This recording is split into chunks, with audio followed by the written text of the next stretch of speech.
and welcome back to another lecture in the Python Essentials series for data science. I'm your trainer Malvika, and in this lecture we learn about dictionary, which is used extensively in data science. Dictionary are really very important structure in Python, especially in context with data science. They work very well with pandas. I will be taking up a discussion on this later in my videos. A dictionary is an unordered collection of items. So let me just write down this definition. A dictionary is a collection of unordered items. Basically, when we create a dictionary, it will consist of two parts.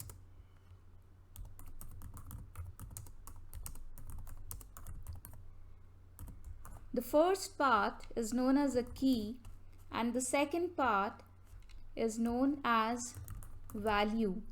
So these together, a key and value together, is known as an item. So dictionary consists of key value pair, which is known as an item. Now let's create a very simple dictionary. Say I am creating a dictionary by the name of student info. Now dictionary key and the dictionary items are enclosed within curly braces like this. So first I'll write down the key. Say this is the key, and for writing the value I need to put a colon, then I write down the value. I'm making another key and I'm putting the value for that key. So here we have this as the first item and this as the second item. If I want to see the contents of the dictionary, I'll just write student info and execute. Now let's do a very quick recap of finding the type of information the student underscore info is. Is it an integer? Is it a string? What is it? So if you remember, we had learned about type. Type function tells you the type of the data. So here I'm passing student underscore info, and here I get to know that the type of information this data is of dictionary type. So once we create the dictionary, we can create some functions. We can use some functions associated with it. Like I want to know the number of items, so I can just write the name of the dictionary dot items. So it displays the items present inside the dictionary. I just want to know the keys, so we can just write here this dot keys. So these are the two keys present. You want to know the values.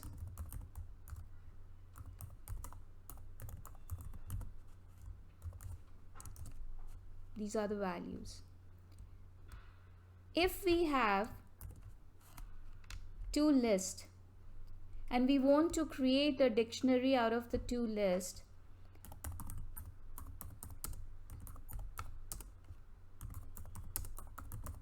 so we can use a function which is called zip. Zip function is used to zip one or more lists together and make a dictionary out of it.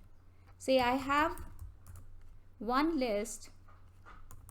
For the keys I'm just taking for the range of say 10. So I'm taking a list which starts from 0 and goes up to 10. And I'm having another list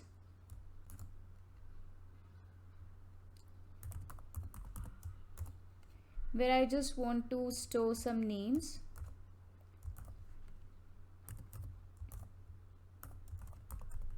So I stored these two values. So when I run this, now if I want to know that what is stored inside the list values, just execute this, you can see the values present here. Now I want to create a dictionary out of this, out of these two values what I got from the list. So here I'm creating a dictionary by the name of, say, student dictionary 1, and DICT is the keyword, and I'm going to zip because I'm going to combine two lists. Here we have two, you can combine more than two lists also. So first I'm taking the keys and then I'm taking the values.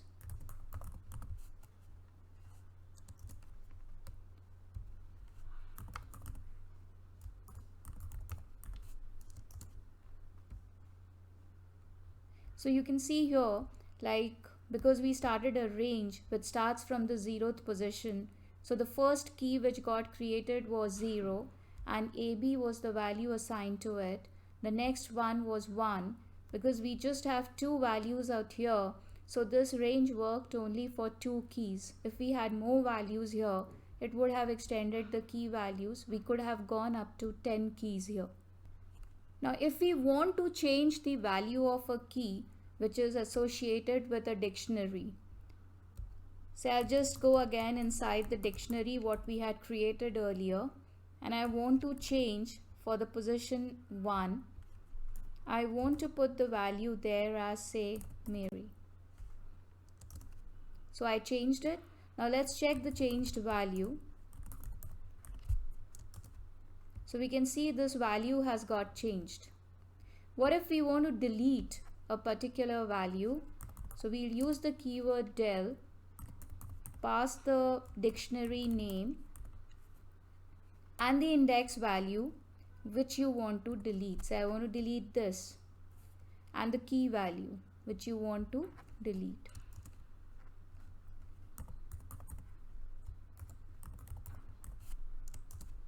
So this got deleted.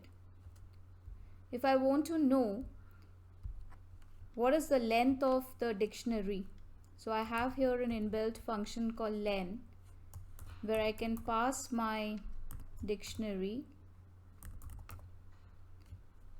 and I'll just give here, so mine was dictionary, so the length is 1. We earlier had 2, 1, so we just have. Now very important method what we can use with a dictionary is get method.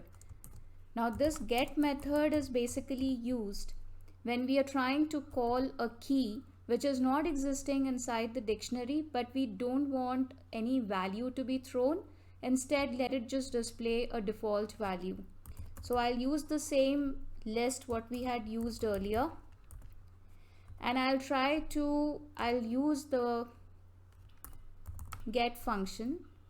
I'll try to call the keyword, the key value as I'll try to call the key as 12. We don't have 12 key here inside my dictionary, and I want the value NA to be printed. So we don't have 12, right? So it printed NA. Now what if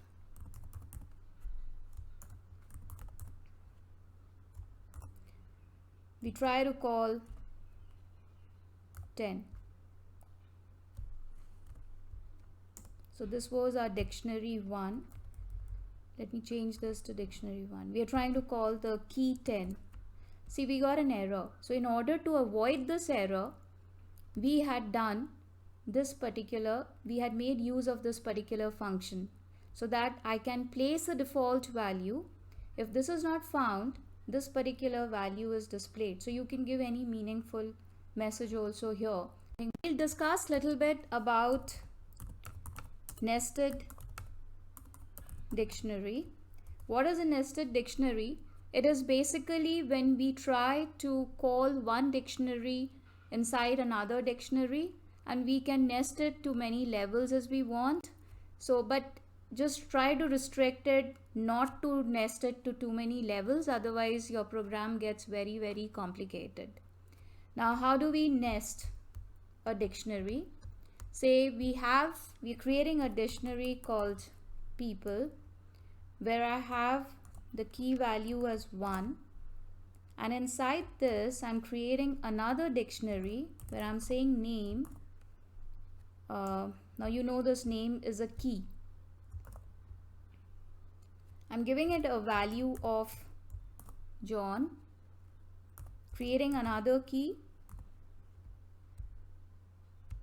and giving it a value of say 23. So this is my first pair created. I'll create another one where I'll make the key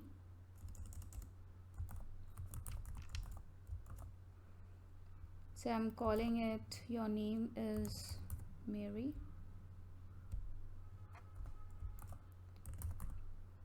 I'm giving age as 24. Clear? So now we want to see like what's inside the dictionary people. So I can just give print and give the name of the dictionary. So we have here, this is your first dictionary with the key as 1, and these are the values. This is your next dictionary key, which is 2, and these are the values. And inside this particular first dictionary, this is another one where we have name as a key and John as a value, age as a key, and this as a value. Similarly, it goes the same thing for this also. So this is how we can nest one dictionary inside another. If you want, you could have done people dot items, so it prints the items in the list format. It returns basically, it's not a list, it's basically a tuple because it's a collection of different values which is separated by comma, and it has these braces. Now one very important thing what we can do in a nested loop, in a nested dictionary, is we can use loops to iterate through each element inside the dictionary. So we'll iterate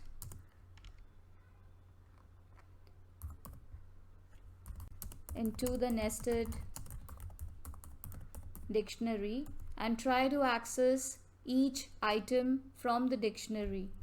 So we'll use the same nested dictionary what we had made earlier.